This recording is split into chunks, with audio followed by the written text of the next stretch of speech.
안녕하십니까. 매일 아침 열공시 김병렬입니다. 자, 올 5월 27일 월요일 한 문제 풀어보도록 하겠습니다. 자, 전세권 등기죠. 우리 용의권 중에 전세권이 많이 출제가 됩니다. 전세권에 대해서 틀린 거 찾긴 해요. 자, 전세권은 부동산의 일부, 자, 토지나 건물의 일부가 다 돼요. 농지는 안 돼요. 농지에 대한 전세는 안 됩니다. 자, 토지 전세, 건물 전세 됩니다. 토지 전세, 건물 전세 일부 전세도 됩니다. 가능합니다. 그러나 공유 지분은 안 되죠. 공유 지분이 권리의 일부죠. 권리의 일부. 예. 권리 일부. 일부는 일부인데, 자, 일부는 일부인데 권리 일부다. 지분이다. 요거는 전세를 빌릴 수가 없어요. 그렇죠? 근데 자, 부동산의 일부에 대해서는 전세 결정이 가능합니다. 외우세요. 이거는 어쩔 수 없어. 전세 빌리는 거니까 부동산을 빌려도 권리 지분은 못 빌린다. 이렇게 외우시고요. 시험에는 이 지분, 자, 권리 일부 요거를 이렇게 표현 안 하고 대지권이라고도 표현합니다. 대지권도 건물, 구분 건물의 일부가 자, 대지 지분을 가지고 있는 거잖아요. 이 대지권에 대한 전세는 못 합니다.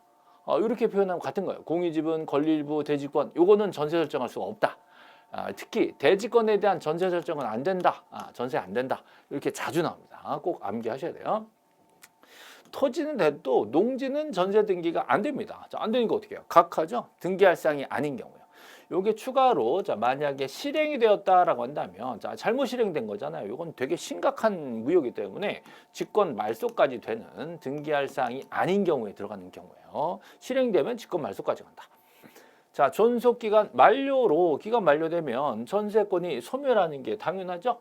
그 전세권은 끝난 건데 그래도 만약에 돈을 못 받았다면 전세금 반환 채권이 살아있을 수 있어요. 요럴 때는 완전 무효는 아니다. 그 담보 범위 내에서는 유효하다라고 보는 겁니다. 그렇다면 그 채권이 살아있기 때문에 그거를 일부 양도할 수 있는 거죠. 양도를 하게 되면 그 양도를 받는 사람이 등기부에 놔두고 쓰고 싶다. 저 전세권 일부를 나한테 이전 등기해줘 라고 요구할 수 있단 말이죠. 그래서 전세권 일부 이전 등기도 가능합니다.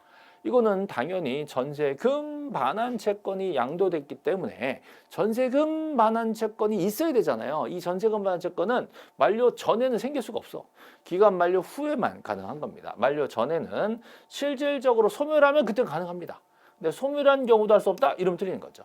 그래서 만료 후에 하는 거지만 만료 전이라면 소멸을 증명해서 할 수 있게 되는 거죠. 저거 틀린 얘기죠. 자, 당연히 일부 양도라면 얼마나 넘어가는지 그 양도액이 기록이 돼줘야 되는 거죠. 신청서도 이거 써야 되고 등기부에도 이 양도액을 기록하게 되어 있습니다. 전세권에 관한 내용들의 중요한 내용과 또 시험에 자주 나오는 이 내용에 대해서 설명을 드렸습니다. 자, 오늘 한 문제 풀어봤습니다.